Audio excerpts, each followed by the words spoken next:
Ibu Elsiana Subun nih tidak bisa ikut to web hari ini berhubung sementara ada berduka.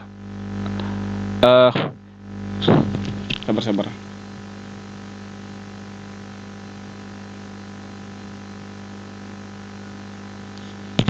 Oke, berarti salah satu teman kita, Ibu Elsiana Subun tidak bisa hadir karena hari ini ada kegiatan ada aktivitas ini ya di rumah duka ya. Jadi teman-teman juga bisa catat ya, teman-teman yang izinnya atau absennya lewat handphone itu setidaknya kita sama-sama ingat gitu. Ini teman kita sudah berapa kali hadir gitu. Ya. Karena nanti saya juga biasanya konfirmasi di situ.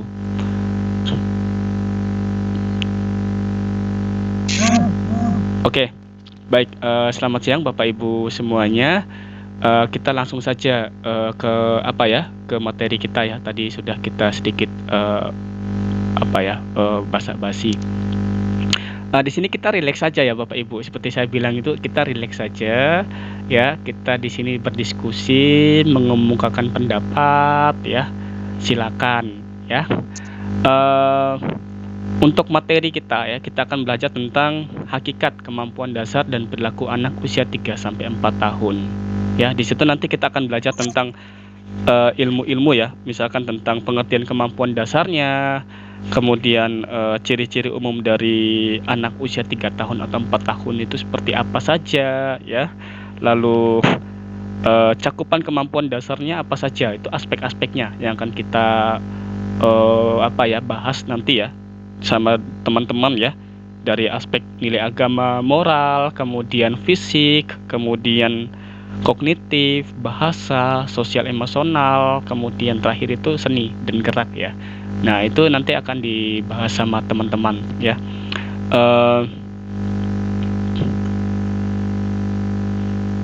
Nah, ini kemarin juga sama seperti yang sudah diinformasikan oleh saya ya, terkait dengan karakteristik pembelajaran jarak jauh ya. Nah, artinya teman-teman juga sudah mengingat kembali apa sih yang harus saya lakukan gitu. Kemudian tujuan saya berkuliah di UT itu apa gitu ya. Nah, untuk sumber dayanya itu sudah disiapkan semua oleh pihak UT. Tinggal teman-teman itu memanfaatkannya, menggunakannya dengan sebaik mungkin ya, sehingga Bapak Ibu ini bisa memperkaya banyak materi selain dari modul yang ada gitu ya. Kemudian memperkaya lagi referensi-referensi yang ada gitu ya. Nah, yang saya ingatkan kembali terkait dengan silabusnya kita itu, pertama kita belajar tentang hakikat kemampuan dasar. Itu dasarnya ya, yang tadi saya jelaskan tadi. Kemudian kita bahas lagi tentang penjelasan pengembangan perilakunya, lalu metode-metodenya ya. Metodenya seperti tadi yang saya bicarakan tadi, itu yang kita akan pelajari metode-metodenya ya. Tujuannya adalah Bapak Ibu mampu menerapkan dan memahami kemampuan dasar anak usia dini ya. Mampu menerapkan artinya ada praktikalnya ya. Ada praktikalnya kemudian memahami. Nah, ini artinya Bapak Ibu trial and error ya. Uji coba dulu. Bapak Ibu coba dulu, kemudian Bapak Ibu paham atau tidak nih. Kalau belum paham, ditanya belum pahamnya di mana. Nah, ini kan lebih kepada Bapak Ibu yang sudah bekerja ya, menerapkan dan memahami. Artinya Bapak Ibu yang sudah bekerja, sudah mengaplikasikannya, kemudian dalam proses mengaplikasikannya ternyata saya kok masih bingung ya, kok kurang tepat ya, atau apa ya di sini. Nah, itu silakan ditanya ya di kelas nanti.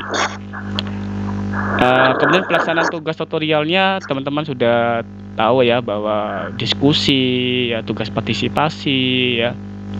Kemudian tugas tutorialnya ya, yang akan diberikan kapan, itu harus diingat juga ya. Jadi Bapak Ibu itu harus reminder di ini ya, bisa di handphone, maksudnya di kalendernya, atau tidak di kalender fisik ya, yang Bapak Ibu pajang di rumah itu bisa dilingkari gitu. Ini sudah masuk di pertemuan ketiga untuk mata kuliah ini ya. Itu tutornya akan memberikan tugas tutorial pertama. Ya, untuk mata kuliah ini itu harus dicatat adalah kode mata kuliahnya dan juga nama mata kuliahnya. Jangan sampai teman-teman kebingungan, ini saya nanti harus masukkan di portal mana, itu juga bisa menjadi kebingungan. Apalagi kan sekarang sudah menggunakan si layar ya. Ada teman-teman di grup juga, di kelas lain juga mengalami kendala. Ini cara masuk si layarnya gimana? Lalu ini kliknya di mana lagi gitu ya. Padahal si layar tidak jauh beda dengan LMS. Itu ada yang disampaikan kepada saya juga dari mahasiswa kemarin. Hanya beda sedikit tampilannya gitu. Itu ya. Jadi tugas-tugas tutorialnya diunggah di si layar ya Bapak Ibu ya. Sekarang sedang menggunakan si layar, jadi diunggah di si layar. Jadi sebelum pertemuan tatap muka yang ketiga itu 357 akan saya berikan, kemudian nanti akan saya feedback di minggu berikutnya ya. Jadi sebelum pertemuan keempat nanti Bapak Ibu sudah harus kumpulkan ke saya, dan selanjutnya juga seperti itu. Kemudian nilai tugasnya mahasiswa kurang dari 50 ya, nanti akan saya berikan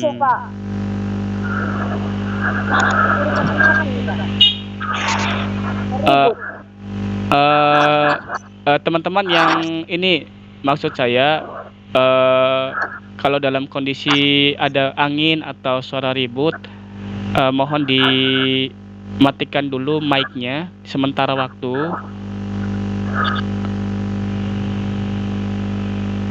Oke, baik, terima kasih. Tadi yang nyangkut tadi teman kita tadi tuh punya kendala waktunya bersamaan dengan mata kuliahnya saya. Ya, Ibu harus melakukan berbagai macam cara ya agar Ibu bisa dapat nilai akhir nanti Ibu. Ya, karena kehadiran minimal 5 kali pertemuan pada kelas web yang saat ini Ibu hadir tuh, itu yang dihitung Bu. Ya, jadi Ibu hitung kira-kira bagaimana Bu? Ini sudah minimal 5 kali atau memang minimal 4 kali ini punya saya ya. Kalau sudah 4 kali atau 3 kali ya itu tadi Ibu harus pasrah. Harus pasrah Bu sama keadaan Bu ya. Mau tidak mau Bu ya, mau gimana lagi, karena mahasiswa tidak bisa berhak mendapatkan nilai akhir tuh web, itu aturannya. Walaupun Bapak Ibu mengerjakan tugas tutorialnya dengan baik, tapi kalau kehadirannya bermasalah maka langsung dikasih panis ya Bapak Ibu. Itu aturan mainnya Bapak Ibu ya. Ini tugas tutorialnya sekitar 70%, partisipasi 30%, jadi 100%. Dihitung baik-baik ya, nilai tugas tutorialnya, tugas partisipasinya, macam-macam ya. Tugas partisipasi diskusi di web, di isi layar, itu juga masuk dalam tugas partisipasi. Tugas kelompok juga ya, kalau diberikan tugas kelompok ya jangan cuma satu orang saja yang aktif. Mohon beberapa orang, yang misalkan hari ini si A aktif ya, kemudian dia aktifnya itu mempresentasikan, yang lain bisa membantu dengan menjawab pertanyaan-pertanyaan yang diberikan oleh teman-teman kelompok lain ya. Kemudian di minggu berikutnya juga sama gitu ya, setidaknya harus ada kolaborasi gitu ya. Kalau misalkan ada kendala terkait dengan jaringan saya di tempat saya tidak bisa Pak, oke, kalau misalkan situasi seperti itu maka Ibu harus aktif di bagian yang lain, misalkan bukan presentasinya tetapi ditanya jawabnya, seperti itu. Tadi ya, artinya kemarin sudah saya ingatkan untuk yang tidak hadir itu harus diinformasikan. Salah satu teman kita itu menyangkut dengan ada di rumah duka ya, itu sudah diinformasikan karena waktunya bertepaan. Kemudian untuk kontrak kuliahnya ini, kenapa saya minta join Microsoft Teams paling awal 30 menit, paling lambat 15 menit ya. Itu Bapak Ibu bisa meminimalisir waktu ya, kecemasan.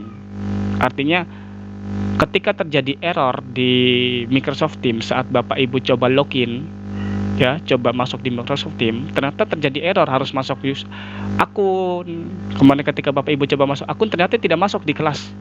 Bingung Bapak Ibu, ini gimana ini? Ya, atau ada error-error yang lainnya gitu. Jadi Bapak Ibu ketika 30 menit Bapak Ibu masuk, Bapak Ibu sudah coba dan Bapak Ibu belum berhasil, Bapak Ibu masih punya banyak waktu ya. Mungkin cari teman yang bisa bantu dan lain-lainnya kayak gitu. Sehingga ketika jam 2 siang mulai perkuliahan Bapak Ibu sudah masuk, seperti itu ya. Untuk keterlambatan itu ya 15 menit kayak gitu ya, 15 menit keterlambatan, 15 menit dari jam perkuliahannya. Kalau jam 2:15 terakhir terlambatnya ya. Kalau terlambat sampai setengah jam, memang ya itu harus alasan apa dulu gitu, terlambat sampai setengah jam ya, yang logis alasannya ya. Kemudian Bapak Ibu ini wajib mengaktifkan video. Saat ini Bapak Ibu saya minta untuk wajib mengaktifkan video, terkecuali ada kendala cuaca ya, cuaca lagi buruk, kemudian jaringan bermasalah yang memang Bapak Ibu dengarnya itu putus-putus gitu ya, semakin tidak jelas ya, layarnya semakin kabur gitu ya. Nah, bisa matikan videonya, tetapi nanti ketika jaringan sudah agak bagus, sudah agak baik, diaktifkan lagi videonya, jangan hilang terus. Nanti jangan sampai ghosting, dipanggil nama, di mana ini, krik krik krik krik, hilang gitu ya. Itu karena Bapak Ibu tadi ya, artinya motivasi untuk belajar itu dipertanyakan kembali, inisiatif belajar itu dipertanyakan kembali, itu akan ditanya lagi. Bapak Ibu tidak ingin Bapak Ibu gagal kan di mata kuliah ini? Tidak ingin kan? Lumayan nih ya, berapa SKS nih ya, bayaran juga mahal nih.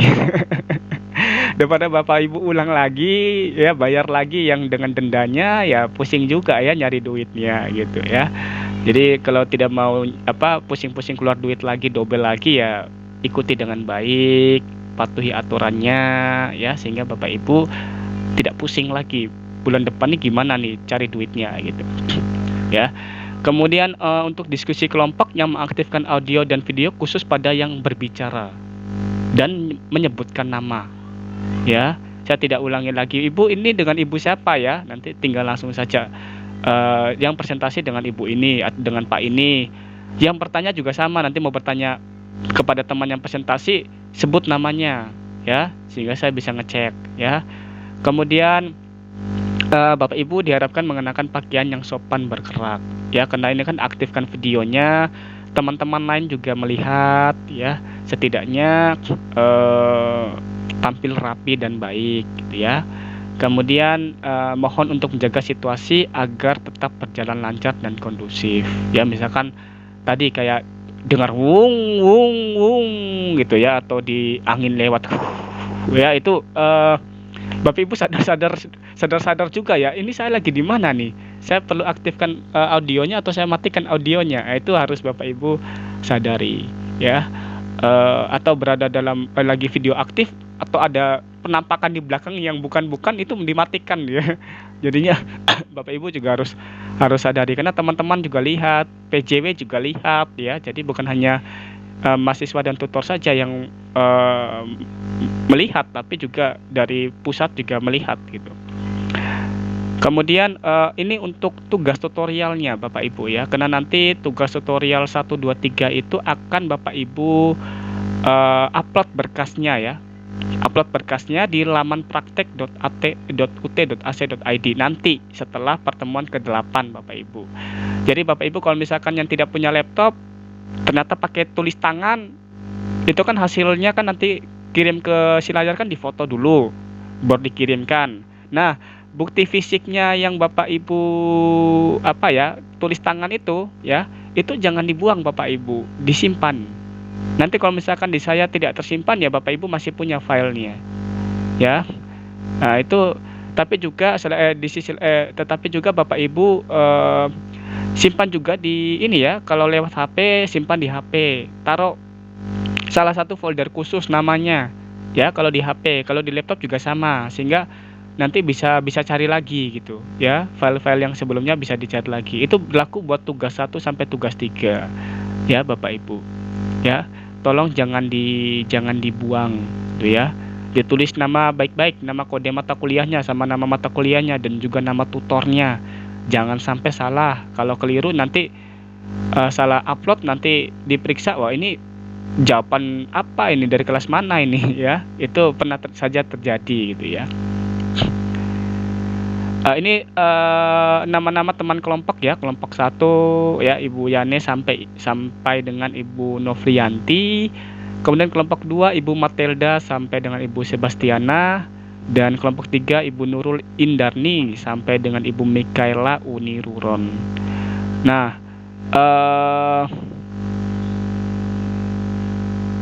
ya. Nah, ini Ibu Kalinan 2 sama Ibu Mikaela Uniruron ini memang saya baru dapat nama Ibu berdua ini di Silayar, Bu.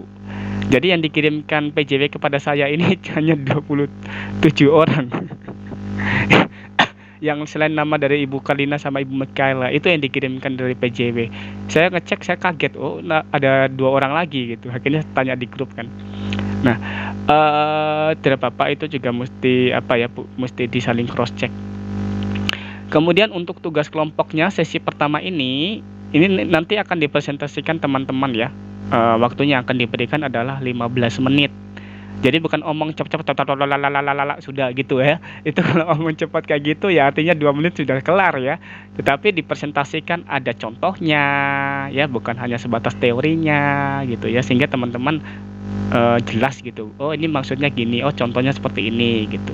Nanti ada pertanyaan yang lebih implikatif lagi dari teman-teman ya. Jadi kalau teman-teman dari kelompok 1 presentasikan, kelompok 2 sama kelompok 3 menyiapkan pertanyaan-pertanyaannya. Ya. Dipahami Bapak Ibu sekalian?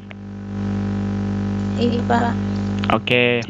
Nah, untuk kelompok 1 itu dapat materi kegiatan belajar 1 ya, pada halaman 1.3 sampai 1.5 di bagian sub A ya, sub A-nya. Kemudian kelompok 2 dapat materi KB1 pada halaman lanjutannya ya, 1.6 sampai dengan 1.11 ya, sub B. Kemudian kelompok 3 itu yang terakhirnya ya, di lanjutannya ya, lanjutannya itu. Oke. Di KB2-nya ya. Kelompok 1 sudah siap materinya?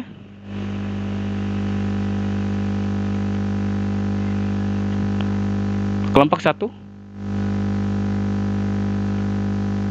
Ini saya langsung minta teman-teman mempresentasikan ini.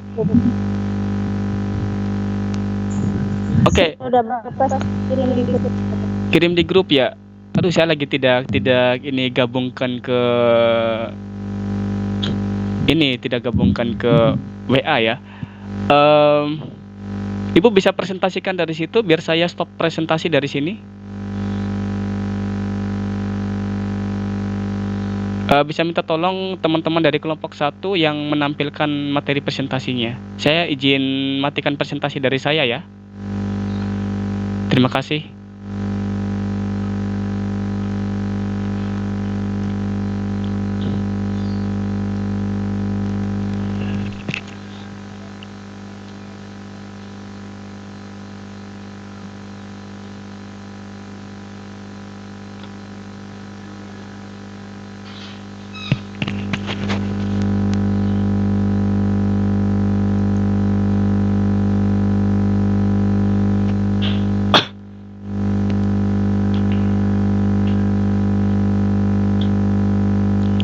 Oke, sudah saya stop sharing. Mohon dari teman-teman dari kelompok 1 salah satunya menampilkan materi di Microsoft Teams. Terima kasih.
Halo Bapak dan teman-teman. Iya Bu, bagaimana Bu? Sambil menunggu PowerPoint yang akan ditampilkan oleh teman, kami boleh membacakan memang. Oke baik Bu, silakan Bu. Bapak dari kelompok 1 akan presentasikan hasil kerja kami, yaitu dari modul 1 dan perilaku anak usia 3 sampai 4. Pengertian dan cakupan kemampuan dasar anak usia 3 sampai 4 tahun. A. Pengertian kemampuan dasar anak usia 3 sampai 4 tahun. 1. Pengertian kemampuan dasar. Dalam Kamus Besar Bahasa Indonesia dan Wikipedia Bahasa Indonesia,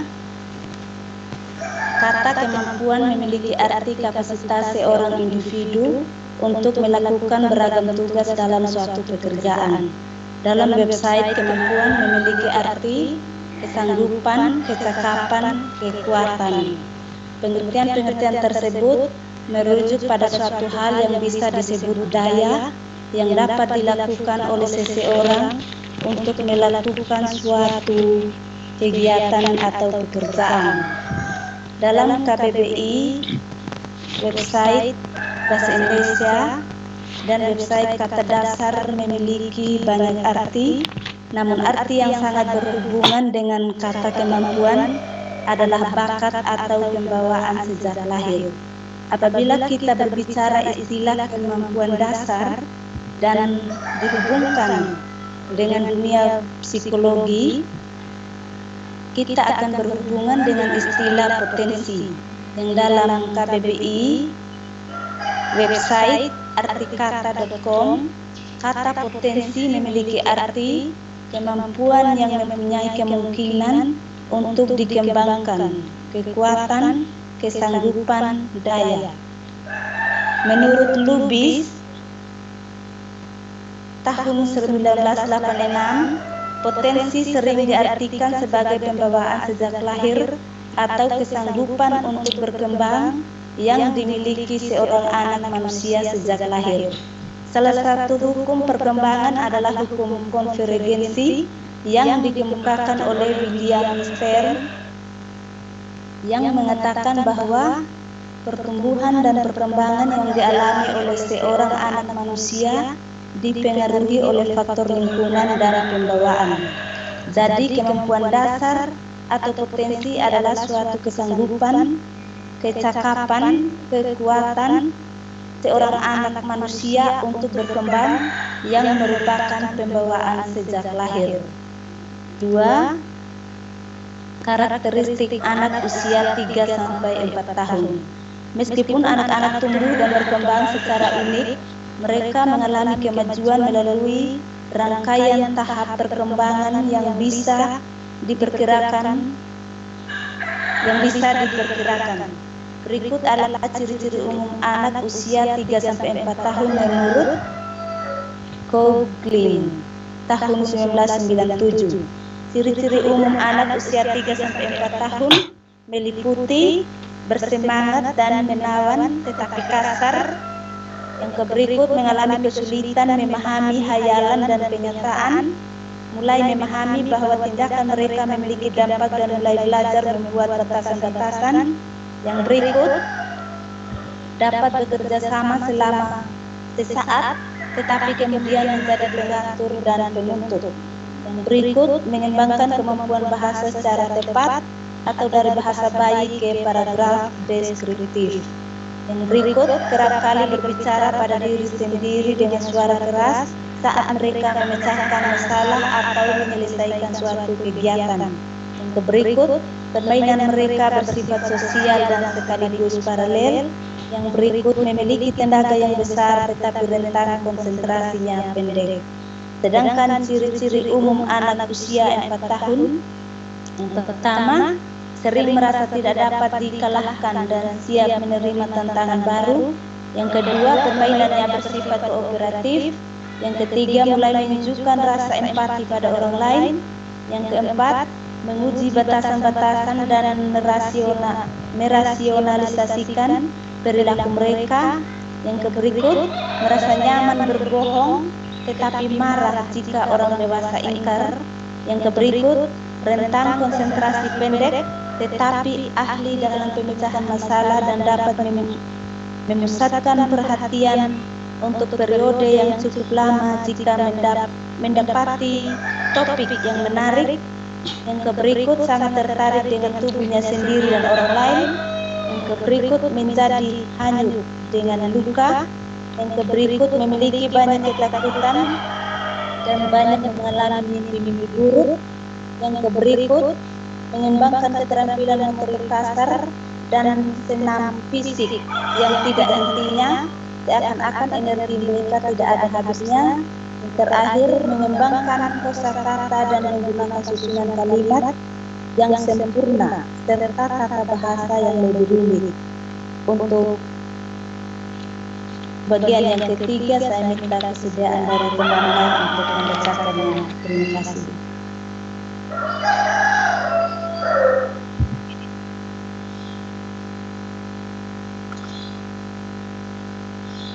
Baik, terima kasih.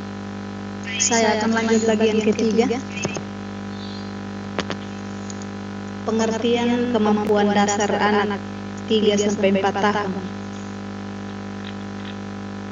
Jadi dari kesimpulan dari atas tadi, kemampuan dasar anak merupakan kesanggupan atau kecakapan anak di dalam berkembang yang dimiliki oleh anak 3-4 tahun, yang merupakan bawaan sejak lahir anak yang siap untuk dirangsang atau distimulasi sehingga dapat mencapai taraf perkembangan yang optimal.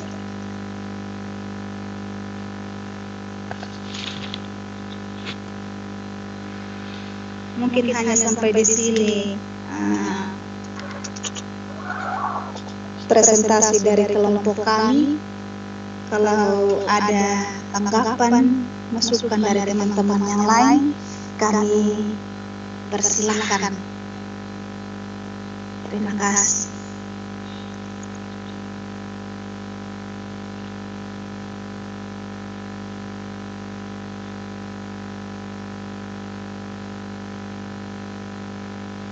Kami kasih waktu kepada teman-teman yang lain untuk memberikan masukan dan tanggapan kepada apa yang sudah kami presentasikan.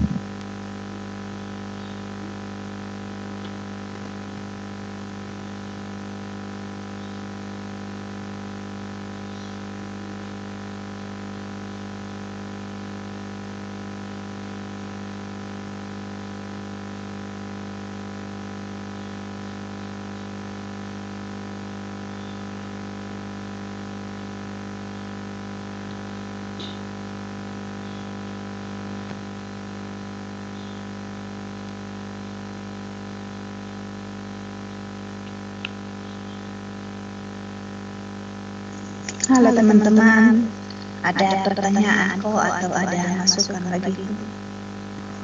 Halo Ibu, selamat siang. Halo. Halo. Iya. Ya Ibu, baik Ibu, saya Ibu dari yang oleh Ibu tadi. Saya mau bertanya, apa dampak lingkungan terhadap pertumbuhan dan perkembangan anak? Halo. Halo. Ya, saya mau bertanya Ibu dari ini apa yang menjadi dampak lingkungan terhadap pertumbuhan dan perkembangan anak? Itu yang pertama Ibu. Yang kedua, metode apa yang digunakan untuk mengembangkan kemampuan kognitif anak. Mungkin itu saja Ibu, terima kasih Ibu.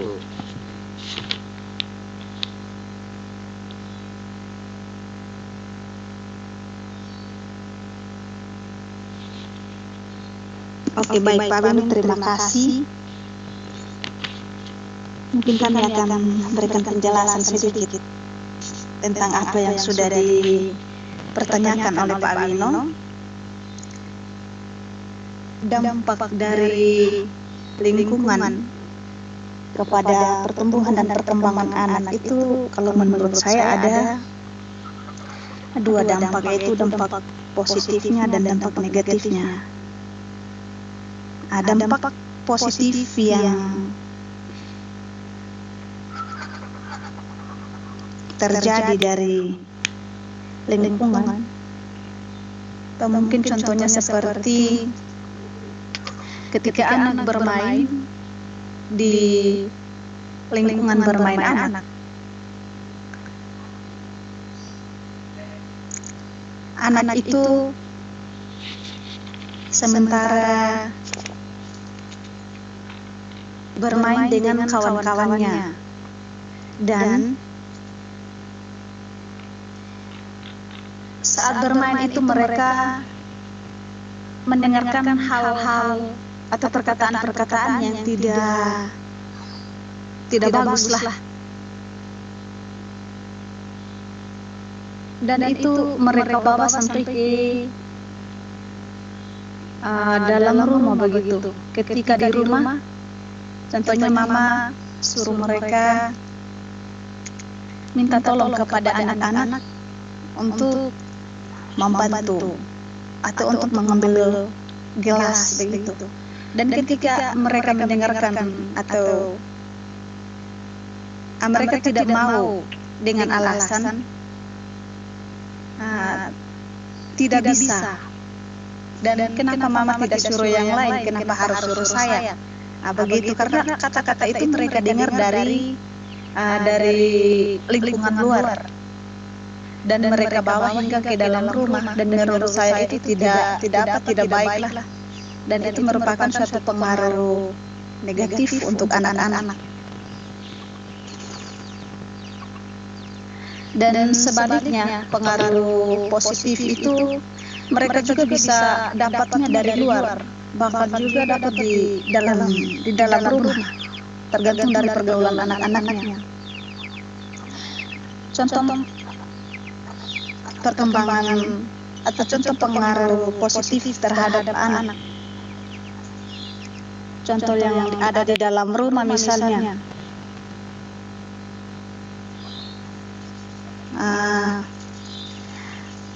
mereka diajarkan oleh orang tua mereka hal-hal baik, tata krama yang baik, sopan terhadap orang yang lebih tua atau menghargai orang lain. Maka ketika mereka keluar bermain di lingkungan sekitar, mereka akan bawa hal itu. Dan ketika mereka menemukan atau bertemu dengan orang lain atau sahabat atau teman bermain mereka akan tetap berperilaku sopan, menghargai teman-teman mereka. Mungkin hanya begitu yang dapat saya jawab dari pertanyaan Pak Beni tadi. Mungkin dari teman-teman yang lain bisa lanjutkan. Saya kasih kesempatan. Terima kasih. Oke. Baik. Yang Ibu siapa tadi yang menjawab? Krisna. Ibu Krisna? Nah, yang Pak. Oke, Bu Krisna ya. Oke, baik, terima kasih Bu Krisna atas jawaban yang telah diberikan tadi ya, menyangkut dengan dampak positif negatif. Tapi untuk pertanyaan kedua menyangkut dengan apa yang mau dikembangkan ya dari sisi kognitif anak, itu nanti akan dijawab oleh kelompok 2 kayaknya ya, di bagian sub B ini. Ya, kalau kelompok 1 itu kan paling hanya sebatas dari sisi ya tadi ya, bahwa faktor pertumbuhan dan perkembangan anak itu dipengaruhi oleh faktor lingkungan. Itu saja yang nomor 1 tadi saja yang bisa dijawab oleh kelompok 1. Untuk pertanyaan nomor 2 tadi dijawab saja nanti dari kelompok berikutnya ya Pak ya, karena larinya ke situ nanti. Oke. Tadi seperti teman kita memberikan contoh dampak positif dan negatif ya. Kalau negatif itu kan dari lingkungan sekitar, anak itu bergaul dengan teman-temannya atau dengan om, tante. Lalu secara tidak disadari oleh anak itu ada bahasa-bahasa yang mungkin ini guyonan ya, bercandaan ya. Tetapi bercandaannya itu ada, mohon maaf ya, ada unsur makian kayak gitu. Ya, tapi dibaluti dengan tertawa, bahagia. Ya itu kayak bercanda, tapi itu sebenarnya bahasa-bahasa yang dilontarkan itu adalah bahasa-bahasa makian, bahasa-bahasa kasar yang sebenarnya anak tidak perlu mendengar itu atau meniru untuk mengucap kalimat tersebut. Tetapi karena bercanda, anak akhirnya mengikuti itu. Gitu ya. Nah, tetapi itu kan kembali lagi pada bagaimana anak itu bisa berbaur dengan lingkungan. Karena lingkungan ini kan manusia ya, kita dan keluarga kita, tetangga kita, dengan orang asing ya. Ketika anak itu tahu sesuatu ucapan itu adalah bahasa-bahasa yang kotor, bahasa-bahasa yang jorok, bahasa-bahasa yang jijik, yang tidak perlu didengar, tidak perlu dibalas lagi. Tetapi bagaimana upaya anak untuk bisa menolak atau menghindari permainan tersebut ya, dengan cara-cara yang bisa diterima oleh kelompok tersebut. Itu yang harus diajarkan adalah di situ. Ya, selain dari anak tahu bahwa oh itu saya kalau berteman dengan si A akan berdampak buruk pada saya. Itu kalau orang asing. Ya. Kalau teman bisa dikendalikan. Kalau orang asing kita masih bisa untuk batasi, ini tidak boleh. Kalau teman mungkin batasi, tapi perlu perlu diingatkan juga. Gitu. Ingatkan yang baik sehingga antara anaknya ibu, anaknya pak dengan teman yang satunya hubungan pertemanannya tetap berjalan baik. Tetapi bagaimana kalau bercandaan itu dikeluarkan dari dari om sendiri, dari tante sendiri, atau dari orang tua sendiri? Nah itu gimana itu? Ya. Nah itu menyangkut dengan dampak dari lingkungan kepada pengaruh kognitif, afektif, ya, dan psikomotorik anak itu juga akan berdampaknya larinya ke situ, ke aspek mentalnya. Ya. Kemudian menyangkut dengan dampak positif ya itu tadi ya. Jadi kalau misalkan di rumah diajarkan sopan santun, senyum salam sapa ya, selamat pagi mama, selamat pagi bapak ya. Kemudian masuk rumah dengan diketuk, kemudian permisi ya, dan lain-lain. Itu kan pengajaran-pengajaran positif ya, sehingga dampaknya anak bisa mengikuti perilaku-perilaku tersebut secara positif ya, artinya dapat diterima baik oleh orang-orang sekitar ya kan. Itu kan dampak itu kan kalau dampak positif kan diterima oleh norma ya, dapat diterima oleh norma. Kalau dampak negatif kan ditolak oleh norma sekitar. Nah ya, jadi faktor lingkungan itu memberikan sumbangsi sangat besar Bapak Ibu, tapi tidak bisa dikendalikan sebisanya kita. Ya, kalau kita mengendalikan faktor lingkungan, maka kita harus melibatkan unsur perasaan juga. Ini kita tegurnya siapa ini? Ya kan, yang Bapak Ibu mau tegur siapa ini? Ternyata Bapak Ibu tegur ternyata teman Bapak Ibu sendiri. Ini cara saya tegurnya bagaimana? Apakah tegur di depan teman-teman yang lain atau tegurnya secara pribadi? Ya kan? Bapak Ibu tahu itu candaan negatif, tapi kan bagaimana Bapak Ibu menepis dengan bahasa-bahasa respon yang positif sehingga anak juga belajar bagaimana cara merespon hal seperti itu, gitu ya. Nah itu faktor lingkungan memang akan memberikan pengaruh sumbangsi yang besar, ya, memberikan sumbangsi yang besar dan tidak bisa dikendalikan ya oleh kita sendiri atau dari individu itu sendiri. Kalau cuma satu orang tidak bisa juga. Kenapa Bapak Ibu?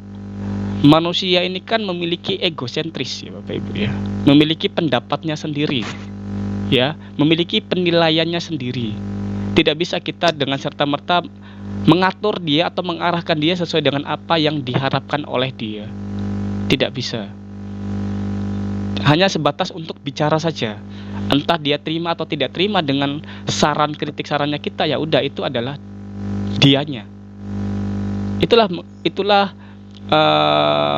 efek dari pengaruh lingkungan tuh di situ Bapak Ibu, yang tidak bisa kita kendalikan dengan mudahnya ya, kecuali memang si dia ini orang yang patuh sama kita. Mungkin dia bisa ngikut, oh kita tidak boleh ngomong kata-kata kasar di depan anak kecil. Itu kalau dia patuh sama kita, dia mau dengarkan kita ya, kecuali kita punya, itu tergantung dari kita punya hubungan dengan dianya secara emosional, baru dia dengar, baru dia laksanakan. Kalau tidak ya dia masa bodoh saja, terserah dia mau ngomong kayak gitu, ya itu dirinya. Terserah anak ini terimanya baik atau tidak, negatif atau positif, ya itu urusan anaknya. Gitu ya. Paling kan lingkungan bilang, anak ini kok mudah baper, mudah caper dan lain-lain. Nah, itu yang sulit sekali dibendung Bapak Ibu. Ya. Jadi perubahan kepribadian anak itu bukan hanya dari faktor internal ya, bukan hanya dari faktor internal yang sudah ada dalam diri anak itu dari gennya bapak dan ibunya, tetapi faktor lingkungan. Ketika faktor lingkungan berhasil memporak-porandakan ya, memanipulasi perilakunya ya, anak itu akan mengikuti perilaku yang diharapkan oleh lingkungan ya. Secara natural dari kepribadian dari orangnya itu sendiri ya, di dalam internal sendiri itu akan bergeser sepersekian persen ya. Dilihat dari pencetusnya. Ini pencetusnya apa nih, sehingga kepribadiannya dia nih yang dikendalikan oleh lingkungan nih, ya ini yang dikeluarkan. Kalau ketika kita melihat yang aslinya, oh ini internal yang dikeluarkan. Gitu ya Bapak Ibu ya. Bisa dipahami Bapak Ibu sekalian?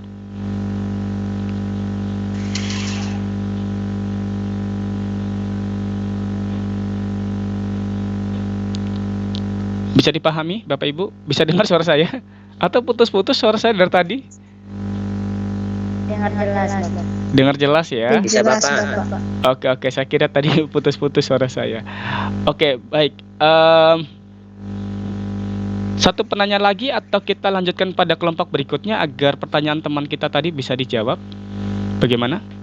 Nanti minta tolong ya teman kelompok 2 menjawab pertanyaan dari teman kita tadi ya, dari Pak Winu ya kalau tersalah. Ya. Pak Wisnu apa Pak Winu ya Pak ya? Ini juga kelompok 2 Bapak. Oh begitu. Aduh, oke. Semoga dalam penjelasannya bisa terjawab sendiri ya Pak ya, dari teman kelompok sendiri. Oke, atau mungkin Pak Winu mau ubah pertanyaannya Pak? Mau ubah pertanyaannya Pak? Boleh Pak?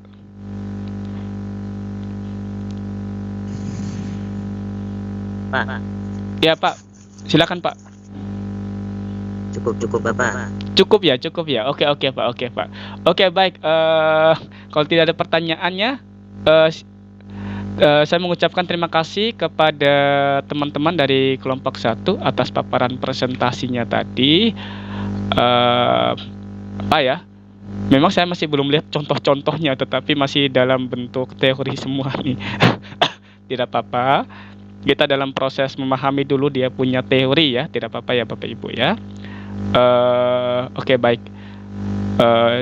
Sekarang kita lanjutkan kepada kelompok berikutnya di kelompok 2. Mohon untuk kelompok 2 menampilkan materi presentasinya. Terima kasih. Saya boleh tanya. Oke, baik Bu. Bagaimana Bu? Tadi saya ada keluar sebentar karena di sini hujan lebat jadi tak gila dan saya masih di kelompok berapa Pak? Sabar, dengan Ibu siapa ini Bu? Atas nama Dorince Bobas. Ibu Dorince? Iya. Sabar Bu, sabar. Ibu Dorince. Ibu Dorince ini kelompok 2 Bu. Oh iya, makasih Pak. Oke baik Bu, terima kasih. Oke baik, silakan kelompok 2 mempresentasikan materi KB1 pada halaman 1.6 sampai 1.11 sub B. Terima kasih. Silakan materinya dipaparkan juga.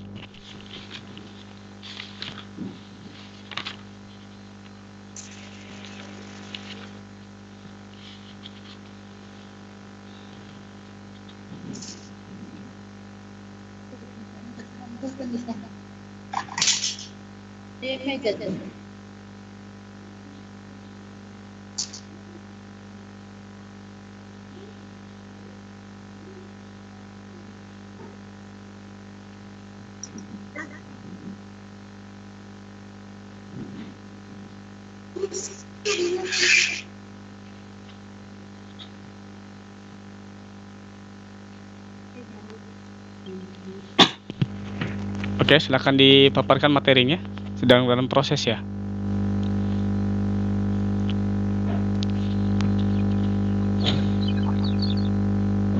Baik Bapak, kami akan melanjutkan presentasi untuk kelompok 2. Silakan Bu. D. Cakupan kemampuan dasar anak usia 3 sampai 4 tahun. Berdasarkan Peraturan Menteri Pendidikan Nasional Nomor 58 Tahun 2009 tentang standar PAUD, struktur program PAUD mencakup bidang pengembangan pembentukan perilaku dan bidang pengembangan kemampuan dasar melalui kegiatan bermain dan pembiasaan. Lingkup pengembangan itu meliputi yang pertama nilai-nilai agama dan moral, fisik, kognitif, bahasa, dan sosial emosional. Kegiatan pengembangan satu aspek dilakukan secara terpadu dengan aspek yang lain dan menggunakan pendekatan tematik. Lingkup kemampuan dasar pada anak usia 3-4 tahun yang dikembangkan mencakup pengembangan fisik, bahasa, dan kognitif. Lingkup perilaku yang dikembangkan mencakup pengembangan nilai-nilai agama dan moral serta pengembangan sosial emosional. Apabila aspek tersebut diberikan rangsangan pendidikan secara seimbang, maka seluruh kemampuan mencapai keselarasan di dalam perkembangan. 1. Kemampuan dasar fisik anak usia 3-4 tahun. Kemampuan dasar fisik yang dikembangkan pada anak usia 3-4 tahun berdasarkan standar PAUD pada Peraturan Menteri Pendidikan Nasional Nomor 58 Tahun 2009 meliputi 2 komponen, yaitu kemampuan motorik halus dan kasar. Pada tabel di bawah, kita dapat melihat tingkat pencapaian perkembangan motorik kasar dan halus untuk anak usia 3-4 tahun, seperti yang tertera di modul. Saya akan menyebutkan salah satu dari setiap aspek dan selebihnya kita pelajari bersama di modul. Kelompok usia 3-4 tahun, motorik kasar, berlari sambil membawa sesuatu yang ringan seperti bola. Kedua, naik turun tangga atau tempat yang lebih tinggi dengan kaki bergantian. Berikut motorik halus. Salah satu kegiatannya adalah menuang air, pasir atau biji-bijian ke dalam tempat penampung seperti mangkuk atau ember. Yang berikut masukkan benda kecil ke dalam botol atau potongan lidi, kerikil dan biji-bijian.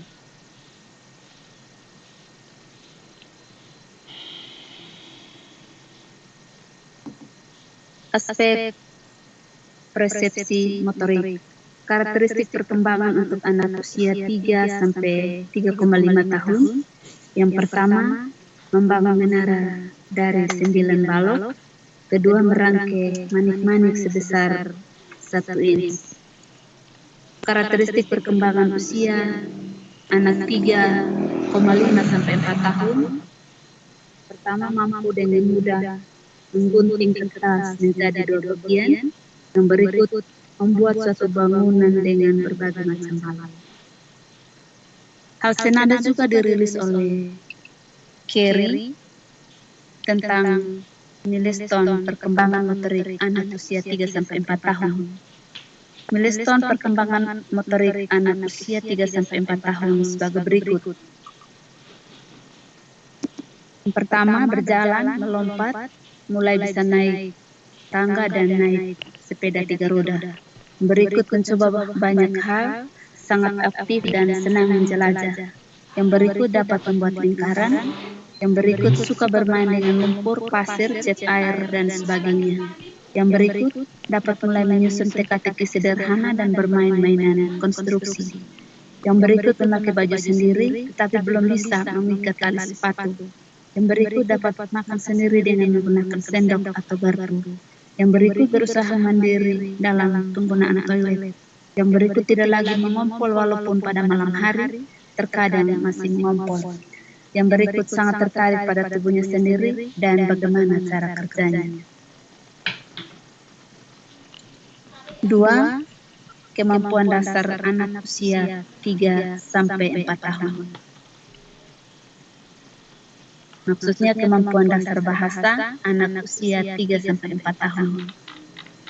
Kemampuan dasar bahasa yang dikembangkan pada anak usia 3-4 tahun berdasarkan standar PAUD pada Peraturan Menteri Pendidikan Nasional Nomor 58 Tahun 2009 meliputi 2 komponen, yaitu kemampuan menerima bahasa atau reseptif dan kemampuan menggunakan bahasa atau ekspresif. Berikut ini adalah tabel tingkat pencapaian perkembangan pada anak usia 3-4 tahun. Yang pertama, tingkat perkembangan A, menerima bahasa. Tingkat pencapaian perkembangan anak 3-4 tahun. Yang pertama, pura-pura membaca cerita bergambar dalam buku dengan kata-kata sendiri. 2. Mulai memahami 2 perintah yang diberikan bersamaan. Seperti contoh, ambil mainan di atas meja, lalu berikan kepada ibu pengasuh atau pendidik. B. Mengungkapkan bahasa. Tingkat pencapaian perkembangannya, 1. Mulai menyatakan keinginan dengan mengucapkan kalimat sederhana. Yang kedua, mulai menceritakan pengalaman yang dialami dengan cerita sederhana.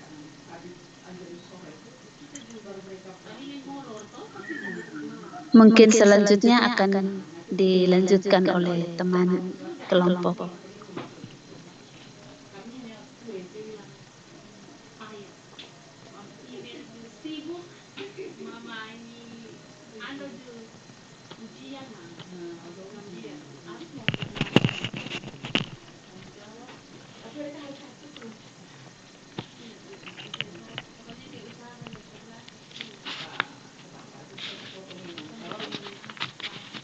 Halo Kakak Binu dan teman-teman kelompok 2.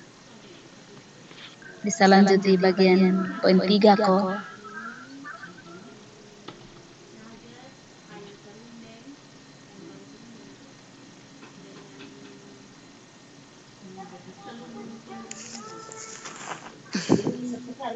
Baik, saya lanjut nomor 3. Kemampuan dasar kognitif pada anak usia 3-4 tahun. Kemampuan dasar kognitif yang dikembangkan pada anak usia 3-4 tahun berdasarkan standar PAUD pada Kemendiknas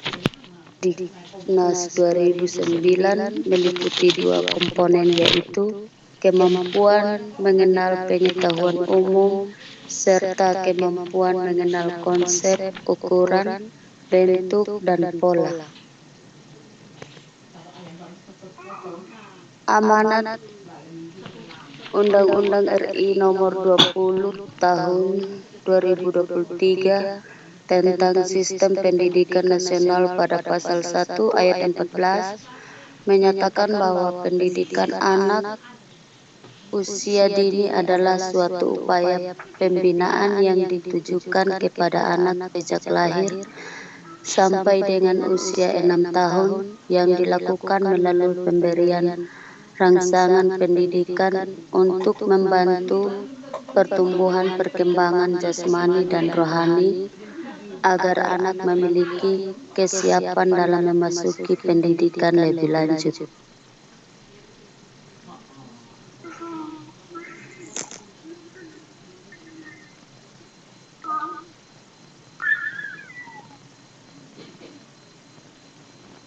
Mungkin ini saja yang bisa saya bantu.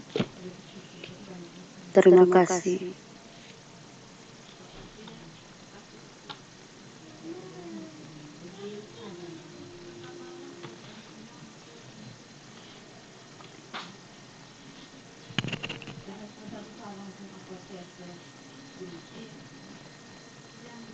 Oke. Presentasi kami kelompok 2, mungkin ada usul saran, pendapat atau pertanyaan dari teman-teman dari kelompok lain. Waktu dan kesempatan kami berikan seluas-luasnya.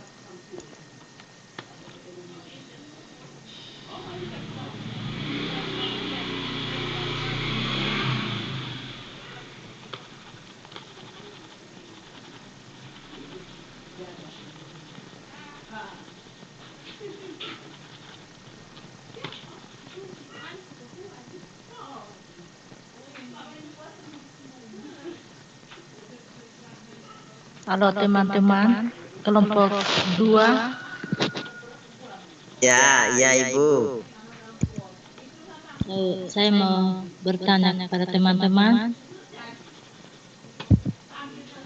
apa saja cakupan kemampuan dasar anak usia 3-4 tahun? Dan apa saja komponen-komponen yang ada dalam setiap cakupannya?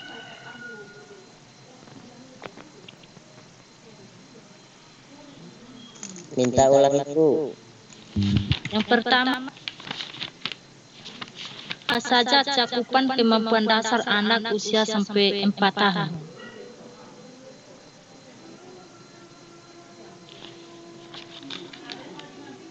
Yang kedua, apa saja komponen-komponen yang ada dalam setiap cakupannya?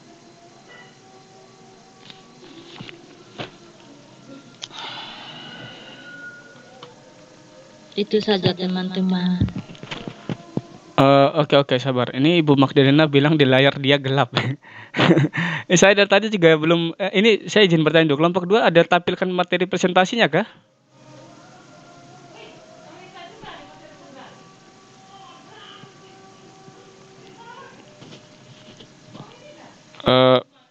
Unmute kayaknya, sabar.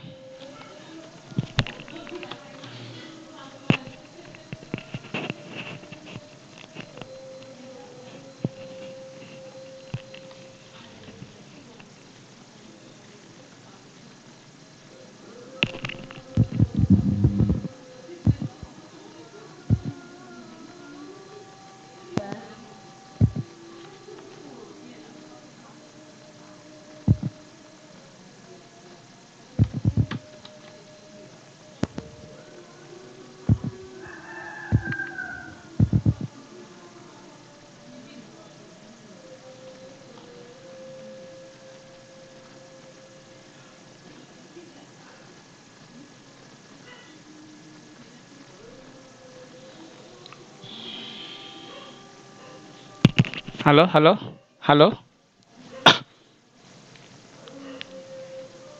Halo Bapak Ibu, halo. Halo Bapak Ibu, bisa dengar suara saya? Bisa ya? Saya izin bertanya, ini kelompok 2 tadi ada tampilkan materinya atau tidak tadi?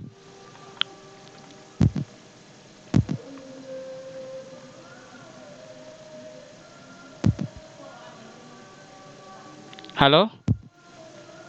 Oh, mati lagi saya. Halo.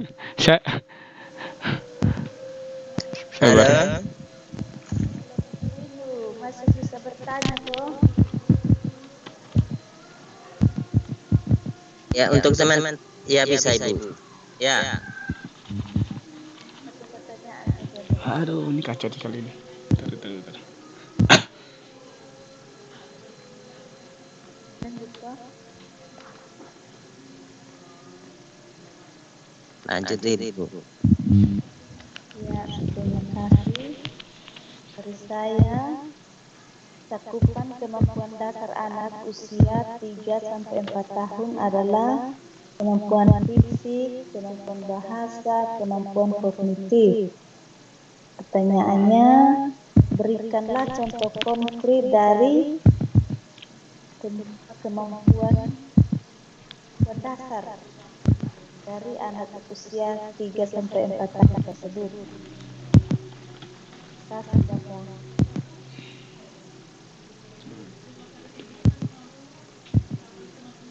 Kalau Ibu minta ulang.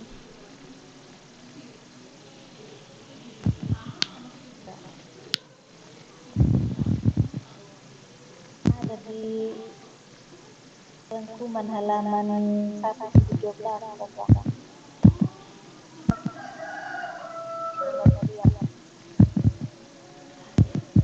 Pertama Ibu untuk ini saya tidak bawa modul Ibu, mungkin kita ulang dia punya pertanyaan saja Ibu. Berikanlah contoh konkret dari kemampuan dasar anak usia 3 sampai 4 tahun, yaitu kemampuan fisik, kemampuan bahasa, kemampuan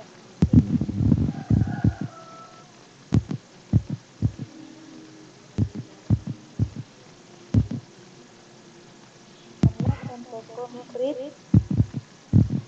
dari kemampuan dasar anak usia 3 sampai 4 tahun, yaitu kemampuan fisiknya, bahasanya, kemampuan fisiknya.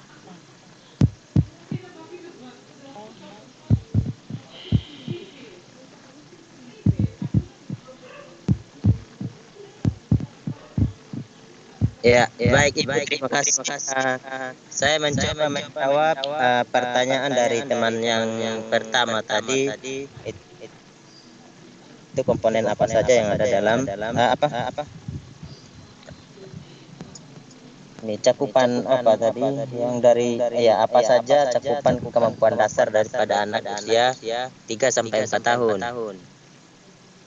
Kalau yang menurut pemahaman saya, cakupan kemampuan dasar itu seperti berjalan, melompat, mulai bisa naik tangga, mulai bisa naik sepeda, misalnya ke sepeda roda 3, atau mencoba banyak hal yang sangat aktif dan senang dari masing-masing anak-anak.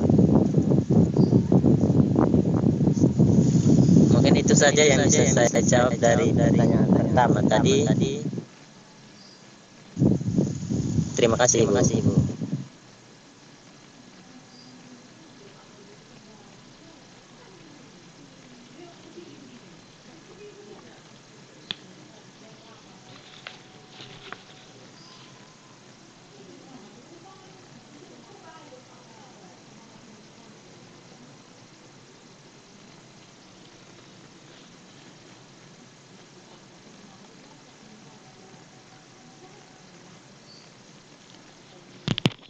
Halo Bapak Ibu. Saya coba.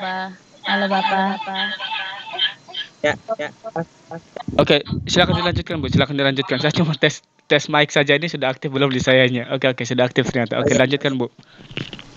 Ya Bapak, saya akan mencoba menjawab pertanyaannya Ibu Yana, Pak.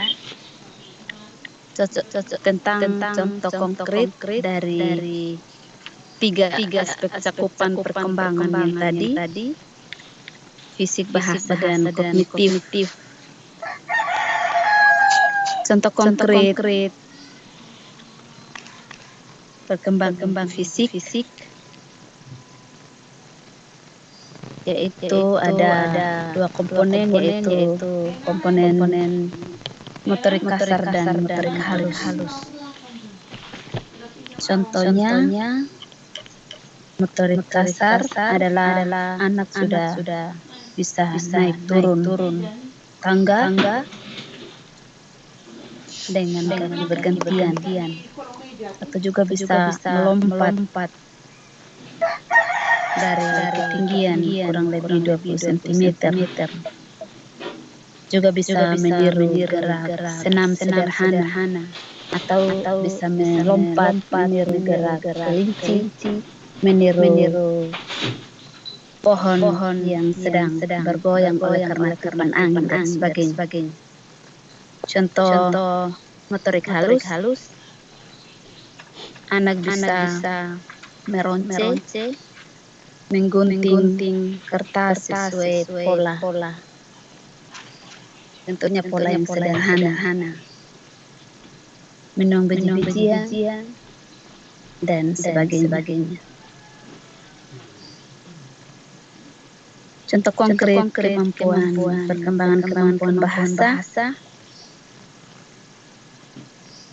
Anak sudah bisa bernyanyi. Anak bisa bertanya, bisa bercerita tentang pengalaman yang dia jumpai di tempat dia bermain, atau dia bercerita tentang kisah keluarganya. Terus yang berikut adalah cakupan kognitif. Contohnya adalah anak bisa menyebutkan makanan serta dia punya rasa asin, manis, pahit, dan sebagainya. Mungkin hanya itu yang bisa saya sampaikan. Terima kasih. Nyerah.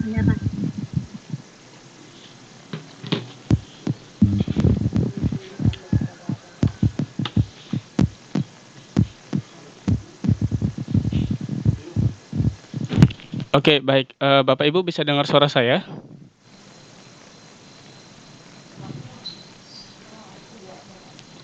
Halo?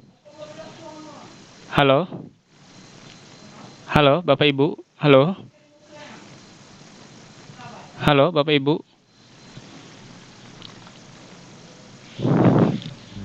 Halo? Halo, Bapak Ibu sekalian bisa dengar suara saya atau tidak nih? Halo?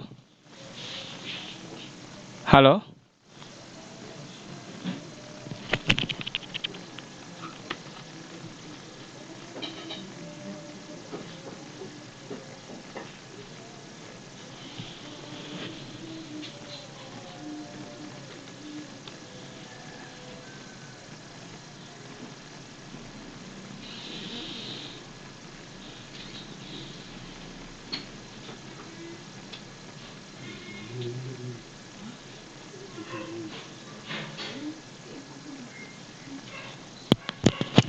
Halo? Bisa Halo? bertanya ke Pak Wino dan teman-teman yang lain.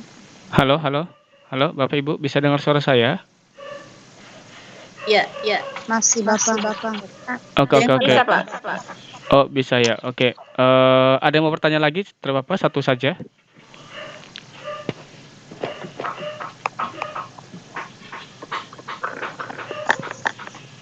Silakan, tadi yang mau bertanya.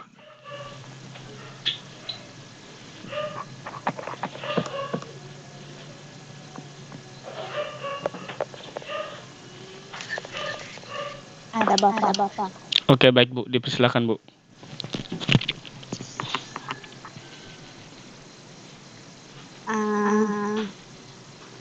Apa yang harus kita lakukan ketika kita merasa bahwa anak terlalu aktif sehingga di dalam dia memberikan pertanyaan itu harus ulang atau sampai detail mungkin kita harus menjawab terus menerus kita harus jawab karena anak saya di rumah ini kadang-kadang saya pusing Bapak. Kita kalau sudah jawab satu pertanyaan muncul lagi satu pertanyaan dia ada saja dia punya pertanyaan begitu Bapak. Jadi bagaimana cara kita merespon anak yang begitu Bapak. Terima kasih. Oke, baik. Coba kelompok 2 menjawab pertanyaan yang tadi teman kita sampaikan. Dipersilakan, nanti baru saya menjawabnya. Oke, baik.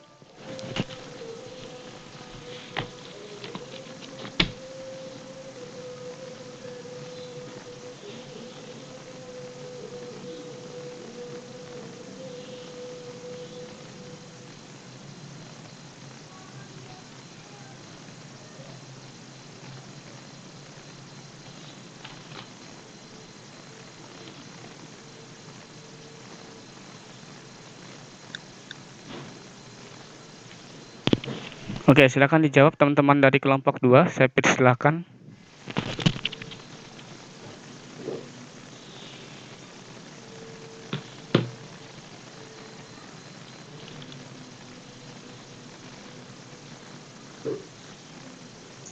Iya, halo Bapak. Halo Pak Winu, silakan Pak. Silakan dijawab. Ya, Bapak terima kasih. Kalau menurut saya, kalau yang pertanyaan yang ditanyakan oleh Ibu tadi, ya memang betul. Kadang-kadang anak itu satu pertanyaan belum selesai, mereka sudah ajukan lagi satu pertanyaan. Kebanyakan anak-anak saya di rumah juga seperti itu, Bapak. Tapi kalau tanggapan saya terhadap hal ini, memang itu sepertinya anak itu harus itu sudah mereka memang punya niat yang betul-betul untuk menginginkan itu pertanyaan diberikan jawaban yang masuk akal, sehingga ketika anak melontarkan pertanyaan kepada kita, sebenarnya kita memberikan jawaban yang masuk akal kepada anak-anak, sehingga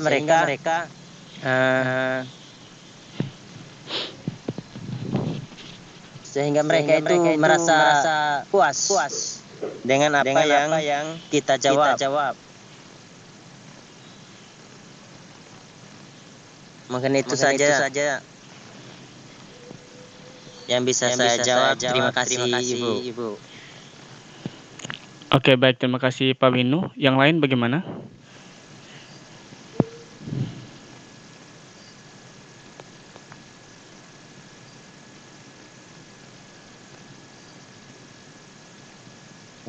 Halo Bapak. Ya Pak Winu. Ya, sedikit dari jawaban saya tadi Bapak, karena menurut saya di situ kan anak-anak pada masa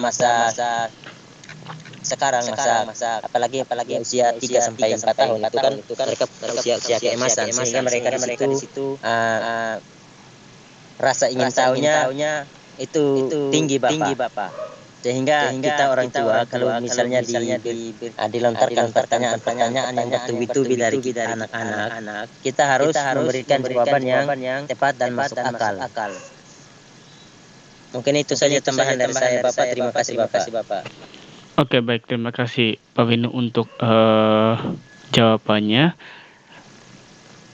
Sebagian besar seperti itu ya Pak Winu ya. Kita kembali lagi pada usia anak itu kan masih golden age ya, usia emas ya, 0 sampai 6 tahun ya. Yang mana keinginan tahuan anak itu seperti Pak Winu tadi bilang sangat tinggi ya. Oke, sangat tinggi. Tapi bagaimana dengan anak yang sudah usia SD sampai dewasa pun masih banyak tanya itu, tidak pernah puas juga. Nah, itu gimana itu, Pak? Ya, tapi sebenarnya gini Pak ya, kan kadang kita kalau di tempat kerja itu kan ada temannya tanya terus, udah selesai rapat tanya terus gitu ya, ada juga kayak gitu, itu bikin jengkelin kayak gitu, ngapain ditanya terus kayak gitu, rapat tidak habis-habis nanti. Nah, jadi gini Bapak Ibu ya, pada dasarnya itu manusia itu kan sebagai ilmuwan sejati ya bukan hanya kita punya kepo kan inisiatif kita untuk mendapatkan informasi yang kita inginkan, dari egonya kita ya, keinginan dari egonya kita, itu keinginan dari egonya kita ya. Ketika dia terpenuhi jawabannya, puas. Kalau sampai terpenuhi, ya kalau dia akan tanya terus ya dia belum puas. Jangan heran kalau dia akan tanya terus berjam-jam sampai Bapak Ibu tuh ngejawab tuh sampai pusing. Ini harus saya jawabnya harus bagaimana ya Bapak Ibu ya? Kok malah tanya terus, pusing saya ya. Ya balik lagi, anak perempuan apa anak laki? Ini anak laki yang tanya apa anak perempuan yang banyak nanya ini? Ya. Nah itu kan antara laki dan perempuan kan untuk kekepoan kan, untuk cari tahu lebih dalam kan masing-masing ya. Kalau laki-laki kan sukanya kayak sepak bola, itu suka sekali cari tahu tuh gimana cara teknik main bolanya dan bla bla, itu alur mainnya kayak gitu di situ. Sabar. Sabar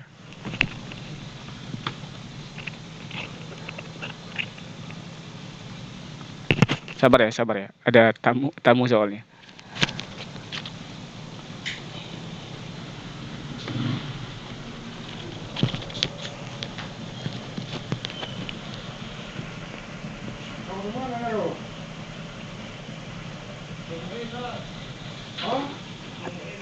Oke. Masih bisa dengar suara saya?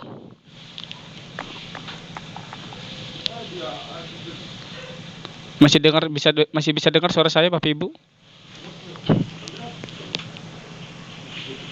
Halo? Halo? Halo, halo?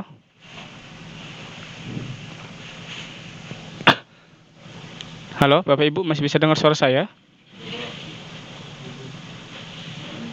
Yang bilang terputus ini. Oh, makin terputus. Bentar.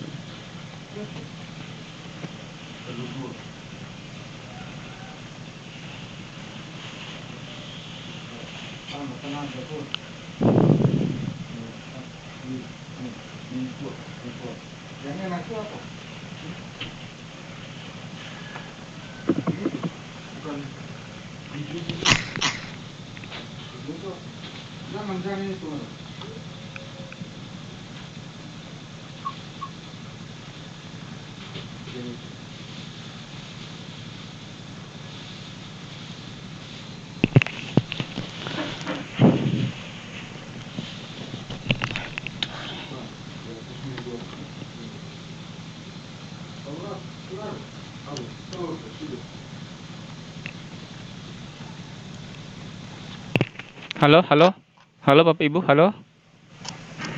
Halo Bapak. Ya, sorry ini Halo Bapak.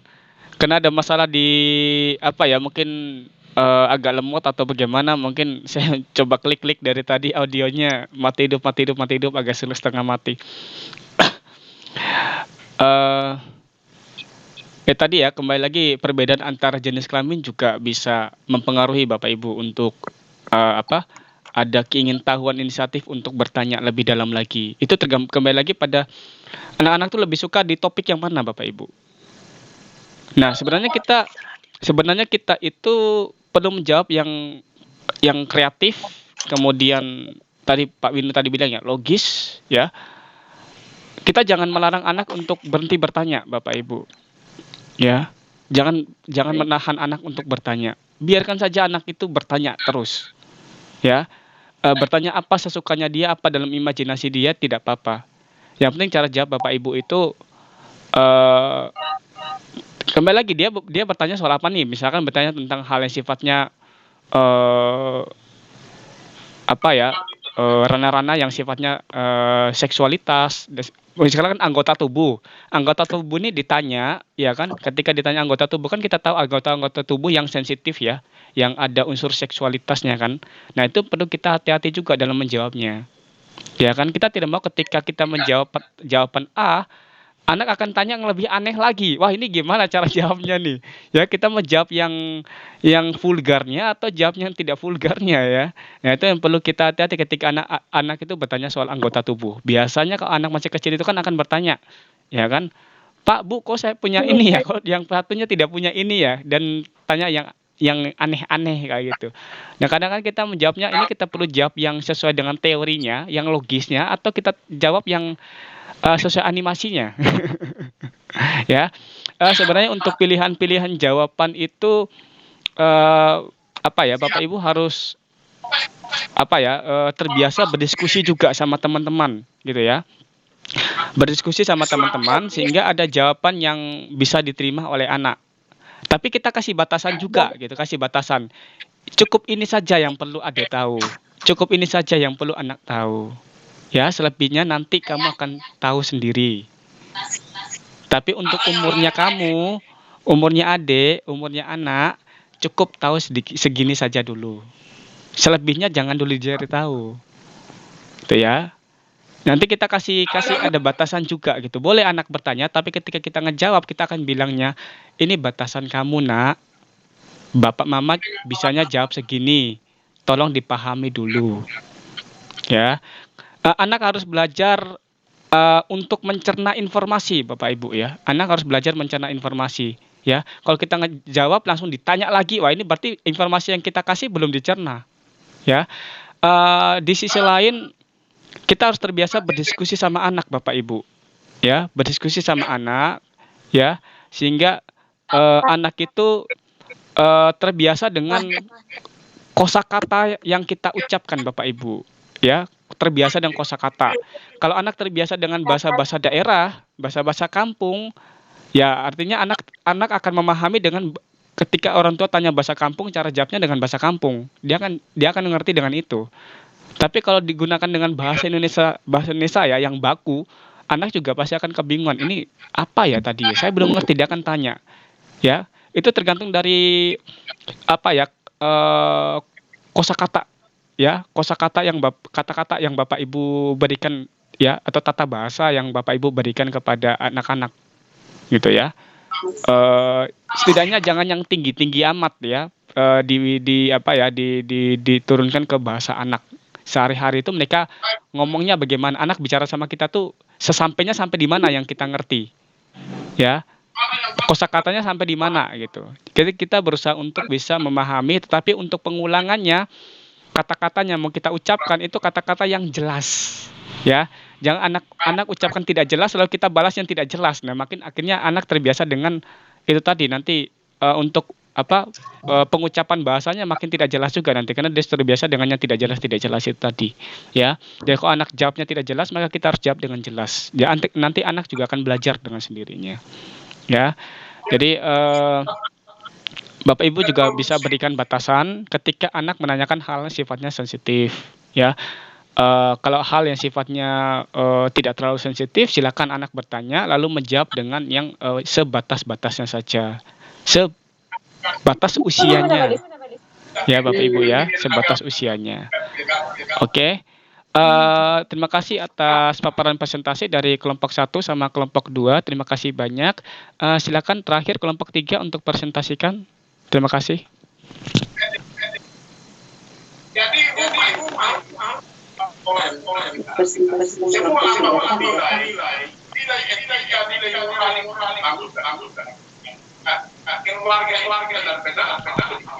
Silakan kelompok 3.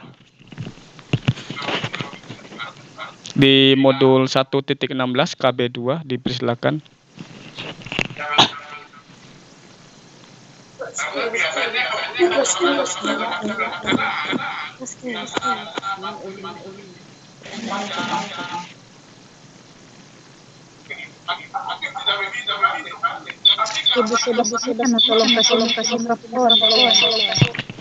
Ya, bagaimana?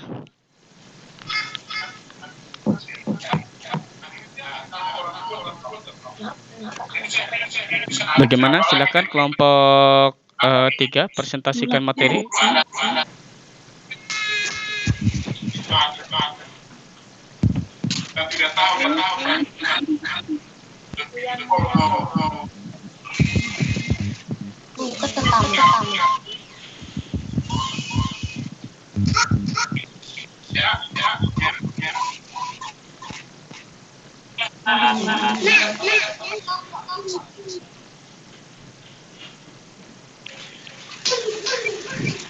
Halo, halo. Kelompok 3 bisa dengar saya?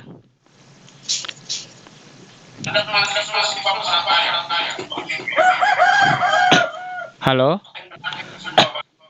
Halo, kelompok 3 bisa dengar suara saya? Halo? Halo, kelompok 3? Kelompok 3 bisa dengar suara saya atau tidak? Halo? Halo, Bapak Ibu, kelompok 3, halo?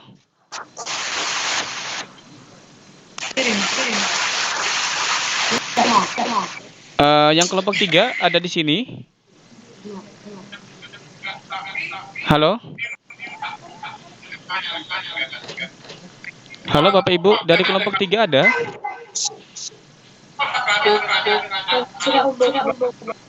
Ya, Bapak Ibu yang lain bisa dengar suara saya atau tidak nih, Bapak Ibu? Mohon konfirmasinya. Bisa. Oke. Tapi saya ada dengar ada suara lain selain saya yang berikan materi. Ini mohon dimatikan dulu audionya yang ini. Soalnya masuk di kelas web kita, jadinya saya terganggu. Ibu anak itu Bapak. Terlalu Mohon di unmute, dimatikan dulu, di mute dulu Bu Sebastiana, soalnya suaranya masuk di webnya kita nih.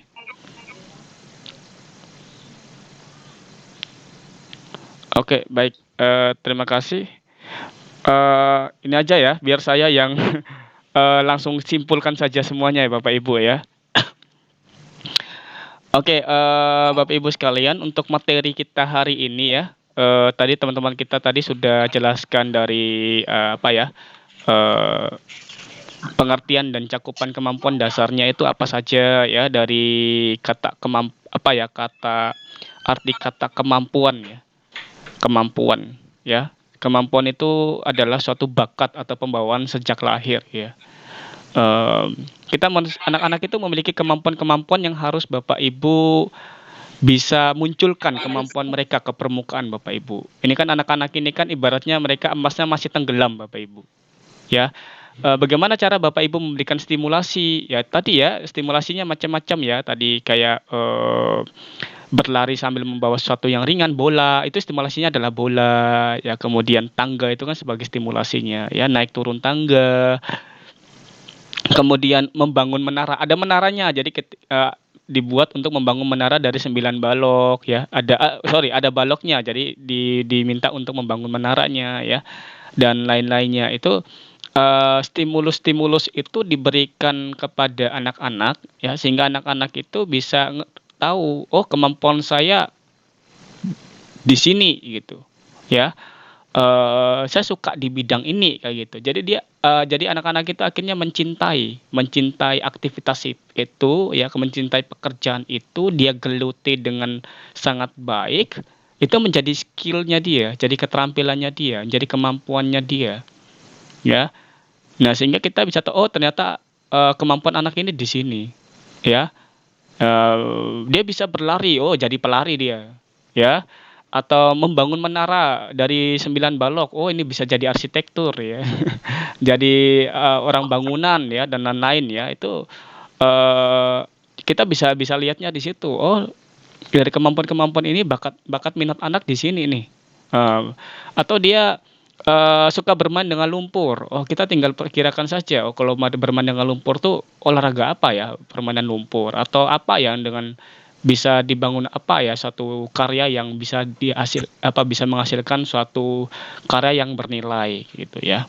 Nah, itu yang maksud kita adalah kita memunculkan ke permukaan kemampuan-kemampuan anak itu yang masih tenggelam itu tadi ya. Sehingga kita bisa mempoles emas tersebut menjadi lebih baik lagi ya, dari usia mereka masih anak usia dini di sekolah Bapak Ibu. Artinya masih anak usia dininya. Tapi kalau sudah SD, SMP, SMA, kuliah itu kan kita serahkan pada guru-guru, kita perpanjang tangan ya kepada guru-guru di tingkat SD, SMP sampai perguruan tinggi itu untuk memoles anak-anak kita lebih baik lagi ya Masnya. Ya. Memang secara dinamika perkembangan mereka juga pasti ada fase-fasenya ya. Kalau Bapak Ibu pelajari ilmu psikologi perkembangan itu kan ada fase-fase perkembangan anak toh, dari usia bayi sampai usia dia dewasa. Nah, itu sudah diperkenalkan kayak gitu ya. Jadi dinamika perkembangan itulah yang emas itu akan benar-benar dipoles, dipelajari gitu ya. Ya, ketika anak itu pelajari, dia akan memoles emasnya menjadi emas yang bagus atau tidak, dia yang tahu kayak gitu. Ya, kita hanya mengingatkan, memandu, mengarahkan tapi tidak mengatur. Ya, kalau sampai mengatur, tidak semua anak itu maunya diatur. Kembali lagi, kita maunya diatur atau tidak? Tidak kan Bapak Ibu ya. Tidak, siapapun tidak mau diatur ya. Menyangkut dengan cakupan kemampuan dasar tadi ya aspek-aspek mentalnya, sampai aspek-aspek mentalnya ya, dari kognitifnya, bahasanya, kemudian sosial emosionalnya, nilai moral dan agama, fisik motorik ya, kemudian seni dan gerak, itu yang yang perlu kita stimuluskan pada anak-anak, dan anak-anak juga pasti akan senang dengan permainan-permainan itu gitu ya.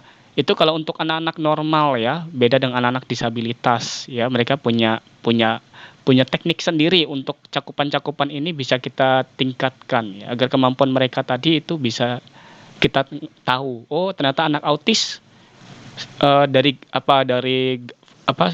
karakteristik mereka ya, artinya mereka hanya bisa di sini saja. Udah kita poles saja di situ. Ya, akhirnya mereka punya punya kemampuan, punya keterampilan yang mereka bisa bertahan hidup tanpa harus ada pendamping.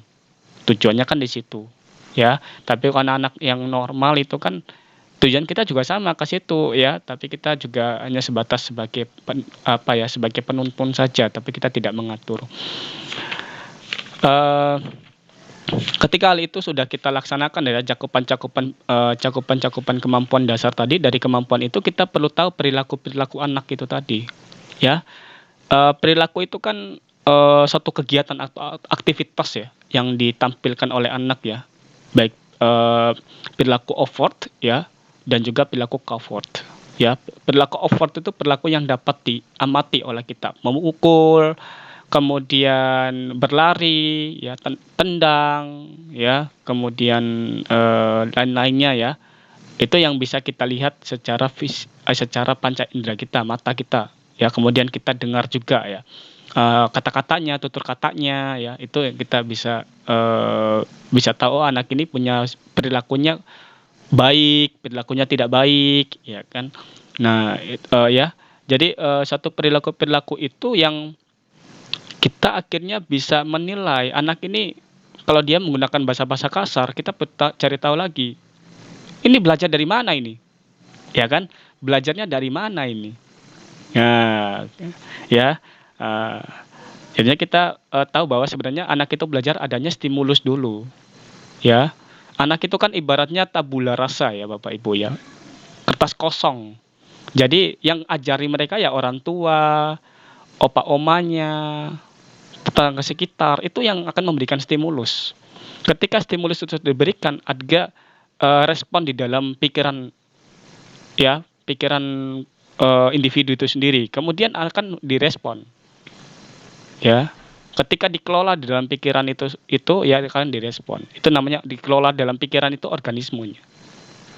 Ya, dikelola itu organisme, kemudian direspon. Itu teorinya Skinner ya, SOR, stimulus organisme respons. Ya. Kemudian perilaku-perilaku tadi ya, nilai agama dan moral ya, untuk memahami baik buruk, kemudian arti kasih dan sayang kepada ciptaan Tuhan, ya kan. Kemudian kesadaran diri seperti membersihkan hidung dengan tisu. Itu kalau membersihkan hidung dengan tisu, ada tisu ya. Kalau tidak ada tisu gimana? Dilapnya pakai aduh, lari ke kanan, lari ke kiri ya semuanya ya. Itu kalau ada tisu ya. Jadi kalau ini kembali lagi pada kesediaan kain tisu di rumah itu ya. Kalau tisu di rumah tidak disediakan ya, anak pakai tangan sendiri, kadang orang tua ngelapnya pakai baju. Ya. Kemudian menuangkan air dengan teko ya kan, dengan sedikit atau tanpa tumpah. Wah, kalau tanpa tumpah ya kita perlu tahu dulu ini airnya panas atau airnya dingin. Kalau airnya panas ya anaknya pegang sentuh di mana, itu kita perlu lihat dulu ya. Jangan-jangan dia sentuh gini, itu bagian yang panas ya. Jangan heran kalau dia lepas jatuh ya. Nah, jadi itu juga harus diajarkan cara sentuhnya di mana, itu bagian tekonya, bagian gelasnya ya. Kemudian ambil piringnya ya kan, kemudian pegang piringnya ya kan. Itu juga diajari ya. Bahan-bahannya ya kan, ada yang plastik, ada yang kaca ya kan. Itu anak juga harus bisa bedakan gitu. Kalau yang plastik bisa jatuh-jatuh tidak apa-apa ya, tapi kalau yang kaca satu kali jatuh plek, itu bisa terjadi luka dan lain-lain, ya kan? Kemudian untuk sosial emosional ini kan sosial, bagaimana anak berelasi dengan orang sekitarnya, ya kan? Kalau emosional itu kan pengungkapan perasaan anak ketika dia suka atau tidak suka dengan teman-temannya, ya kan? Ya, seperti itu ya. Stabilitas emosi ini kan itu tadi ya. Ini masing-masing ya, ini kembali lagi pada kepribadian. Kepribadian ya, ada yang kepribadian yang memang amarah bisa di-handle, ada amarah tidak bisa di-handle. Itu kepribadian ya, watak ya, watak. Jadinya kalau soal kestabilan emosi ini itu kalau sudah watak itu dari bawaan sudah tidak bisa ini di utak-utak ya, tidak bisa diutak-utak Bapak Ibu ya. Bapak Ibu mau marah-marah dia atau bilang kamu tidak boleh marah-marah segala macam. Tapi kalau udah wataknya ya jangan heran itu tidak bisa ini. Itu murni Bapak Ibu, murni. Itu sudah murni dari jiwanya itu, aliran darahnya, darah dagingnya itu. Ya. Itu tidak bisa Bapak Ibu mencoba untuk utak-utak ubah, itu tidak bisa. Mau ngomong berulang kali juga sama aja tuh, capek sendiri nanti. Ya, itu karena udah wataknya. Jadi Bapak Ibu lihat dulu, ini ikut orang tuanya, bapak atau mamanya ini anaknya. Ya, kalau tidak ikut bapak mamanya, tanya lagi anaknya diasuh dengan siapa dari kecil. Nah, itu kan. Nah, itu juga akan bisa berpengaruh pada kestabilitas emosi anak ya, dan juga bagaimana anak mengekspresikan emosinya kepada orang lain dan juga pada dirinya ya. Memang beda pada anak yang tantrum ya. Tantrum itu anak-anak yang mudah meledak-ledakkan emosinya. Tapi di anak usia-usia masih usia dini, apakah langsung kita langsung mempanis bahwa dia anak tantrum? Tidak kan? Kita perlu lihat dari aspek-aspek secara psikologisnya. Artinya kita ngecek di psikiater, kemudian psikolognya ya kan. Kita perlu lihat frekuensi ya. Kalau anak tantrum tuh ada kriteria-kriterianya ya, tidak serta-merta kita langsung bilang anak ini tantrum ya. Kemudian lainnya ya, kita perlu lihat, perlu kita ada ahli ilmu perilaku ya, psikolog atau psikiatri, yaitu ahli perilaku, sehingga mereka benar-benar bisa mengobservasi pembedanya ya, anak baik, anak nakal ya, kemudian perilaku yang benar atau salah, sopan atau tidak sopan, itu para psikolog atau psikiater itu bisa membedakan gitu ya. Ketika Bapak Ibu pusing benar-benar, oh ini kayaknya saya setengah mati nih, tapi para psikolog atau psikiater sudah terbiasa mengobservasi pada anak-anak yang bermasalah, sehingga mereka bisa tahu ini bermasalah gitu ya. Kalau kita orang-orang awam ini kan masih butuh proses, lihat baik-baik dulu, kenal dulu anaknya baik-baik dulu ya. Dari situasi yang dikondisikan sama situasi yang tidak dikondisikan, kita akan bisa tahu, oh anak ini kapan berubahnya, kapan tidaknya, kapan muncul muncul dia punya gejala-gejalanya itu kapan, di waktunya kapan ya. Ya, kita tidak serta-merta langsung menilai, oh anak ini kok kayak gini, dia pasti kayak gini. Tidak ya Bapak Ibu ya. Kita perlu mengamati lebih dalam lagi setiap session-session yang ada ya, bersama dengan anak selama beberapa hari, beberapa minggu, beberapa bulan ya kan. Perlu adanya pengamatan mendalam baru bisa lakukan penilaian. Tapi secara objektif Bapak Ibu ya, ya kadang kita melihat anak-anak tiba-tiba curi uang. Ini curi uang siapa yang ajar? Padahal tidak ada yang ajar di sini semuanya gitu ya. Tiba-tiba dia nyolong gitu ya. Nah, itu perlu kita lihat juga latar belakang orang tuanya, latar belakang keluarganya dan lain-lainnya gitu ya. Itu perlu kita lihat kenapa anaknya berperilaku seperti ini gitu ya. Nah, itu yang terkait dengan perilaku ya. Bagaimana kita mau menjustifikasi perilaku anak ini seperti apa gitu ya. Ya. Untuk kriteria lebih jauh Bapak Ibu bisa membaca ya di modul di bagian 1.16 sampai dengan selesai tadi ya, sehingga Bapak Ibu bisa sedikit memahami cakupan karakteristik perkembangan perilaku itu apa saja gitu ya. Tetapi itu masih sedikit sekali ini tabel-tabelnya ini untuk untuk kriterianya ini masih sangat sedikit sekali gitu ya. Oke, nanti untuk lebih jauh lagi Bapak Ibu bisa pelajari ini. Nanti kalau misalkan ada pertanyaan, Bapak Ibu bisa bertanya di pertemuan kedua gitu ya Bapak Ibu ya. Bisa dipahami Bapak Ibu sekalian? Bisa Bapak.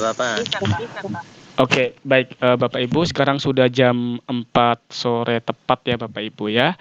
Oke, semoga saja materi-materi yang disampaikan oleh teman-teman kita ya, dari pertanyaan-pertanyaan disampaikan juga, jawaban-jawaban dari teman-teman kita masing-masing kelompok bagus ya.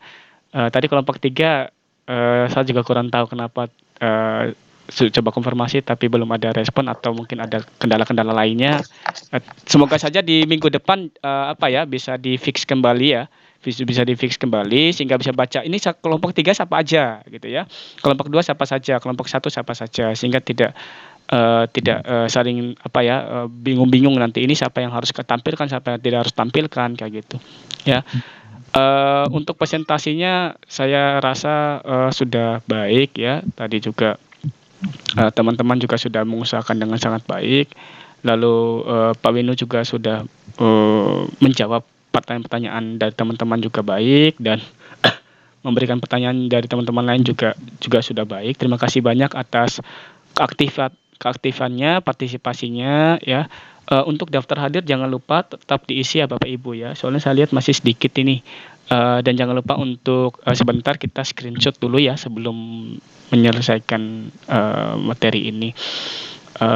Kalau ada pertanyaan nanti akan disampaikan lebih lanjut nanti. Kalau waktunya sudah habis Bu, nanti untuk pertanyaan nanti Ibu bisa tanya saya di si layar ya Bu ya, nanti saya akan jawab di si layar. Di bagian si layar kan nanti sesi satunya kan ada diberikan pertanyaan Bu, nanti Ibu bisa bertanya lagi saya di situ Bu. Ada kasusnya, kemudian ada jawaban dari mahasiswa, nanti kalau Ibu bertanya silakan bertanya. Nanti kalau ada pertanyaan lagi nanti masih ada kaitan dengan materi kedua kok Bapak Ibu ya. Di modul 2 itu masih ada kaitan juga dengan materi pertama kita. Modul 2 kan tentang pengembangan perilaku dan kemampuan dasar anak. Itu jelas ada kaitan dengan materi hari ini. Ya. Oke, baik. Bapak Ibu sekalian, sebelum mengakhiri kegiatan pada sore hari ini saya minta untuk men-screenshot kegiatannya. Terima kasih.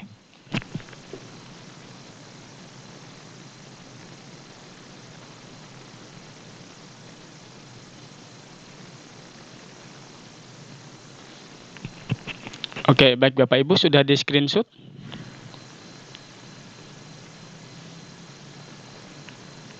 Sudah ya? Sudah ya? Oke, baik. Terima kasih. Untuk teman-teman yang berada di luar ruangan, yang tadi ada di gunung, di bawah pohon, ya. Harap pulang dengan hati-hati ya Bapak Ibu ya. Sekarang sudah jam 4. Ini lanjut lagi dengan tutor yang lain kah? Tidak ada lagi. Tidak ada lagi ya. Tadi yang ada yang pendobelan waktu yang sama tadi juga sudah habis di waktu yang sama ya. Sepertinya di waktu yang sama juga ya. Tadi ya Bapak Ibu ya nanti dipelajari lagi modul-modul materi-materi dalam modul ya. Untuk kelompok berikutnya nanti saya akan kasih lagi tugasnya seperti apa. Pasti lanjutan dari modul hari ini. Setiap kelompok harap dipersiapkan lebih baik lagi ya untuk mempresentasikan materi, contoh-contoh juga, kasus-kasus yang ada di lapangan juga ya. Tadi kan sudah baik ya, kasus-kasus yang ada di lapangan tadi sudah diberikan tadi, sehingga teman-teman bisa menjawab dengan logis ya. Oke. Seperti itu ya kuliahnya kita pada sore hari ini. Nanti untuk hasil screenshotnya bisa dikirimkan di grup WhatsApp dan juga hasil screenshot yang Bapak Ibu sudah screenshot dari masing-masing perangkat teknologi itu juga bisa dimasukkan di daftar hadir ya, sehingga saya bisa mengetahui juga. Tadi ada juga yang kirimnya lewat WA, mungkin karena kendala atau gimana, lagi di masjid atau di mana, mungkin nanti akan dikirimkan juga ke daftar hadir tadi yang linknya saya kirimkan tadi. Oke, itu saja dari saya. Saya mengucapkan banyak terima kasih kepada Bapak Ibu dan permohonan maaf sebesar-besarnya apabila saya sebagai tutor punya tutur kata yang salah dari 2 jam pertemuan tadi dan juga sikap kepada Bapak Ibu sekalian. Saya mengucapkan permohonan maaf sebesar-besarnya. Itu saja dari saya. Terima kasih banyak dan sampai jumpa di pertemuan berikutnya. Terima kasih. Terima kasih juga Bapak. Terima kasih juga Bu. Oke Bu, Bapak, terima kasih banyak. Selamat sore juga. Jangan lupa ya baca modulnya ya dan aktif di si layar. Terima kasih.